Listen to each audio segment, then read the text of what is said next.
TTF டாஸ்கில் பவித்ராவை திட்டமிட்டு தோற்கடித்தாரா big pass? வீடியோவால் வெடித்த சர்ச்சை. பிக் பாஸ் தமிழ் சீசன் 8 நிகழ்ச்சிகள் தற்பொழுது நடைபெற்று வரும் டிக்கெட் டு ஃபினாலே டாஸ்கில் பவித்ராவை வேண்டுமென்றே அவுட் ஆக்கியதாக சர்ச்சை எழுந்துள்ளது.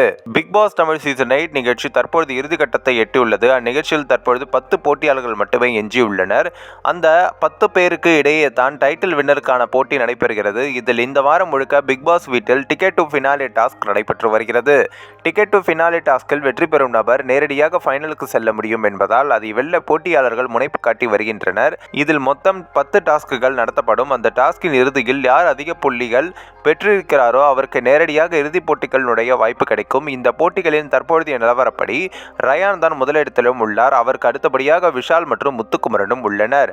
இந்த டிக்கெட் டு ஃபினாலே டாஸ்கின் ஒரு பகுதியாக போட்டியாளர்கள் அனைவரும் ஒரு மேஜை மீது ஏறி நின்று தங்கள் தலைக்கு மேல் இருக்கும் பல்பை கையால் எட்டி பிடித்தவாறு நிற்க வேண்டும். அவர்கள் எட்டி பிடித்தபடி நின்றால் மட்டுமே லைட் எரியும்.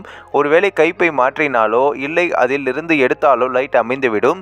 அந்த போட்டியாளரும் வெளியேற்றப்படுவார் என அறிவித்து பிக் பாஸ் ஒரு டாஸ்கை நடத்தினார். இந்த டாஸ்கில் விஷால் வெற்றி பெற்றார். இந்த டாஸ்கில் மற்ற போட்டியாளர்களை கையை எடுத்தபோது லைட் ஆஃப் ஆனதால் வெளியேறினர். ஆனால் பவித்ரா ஜனனி கையை எடுக்காமல் அப்படியே வைத்திருந்த போதே லைட் ஆஃப் ஆனது.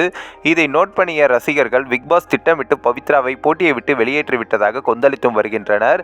விஷாலை ஜெயிக்க வைக்கவே பிக் பாஸ் இது போன்ற செயலை செய்ததாகவும் விமர்சித்தும் வருகின்றனர். இந்த ஒரு வீடியோ குறித்து உங்களுடைய கருத்துக்களை நீங்க மறக்காம கமெண்ட்ஸ்ல சொல்லுங்க. நம்ம ஏஷியாநெட் நியூஸ் தமிழையும் தொடர்ந்து ஃபாலோ பண்ணுங்க.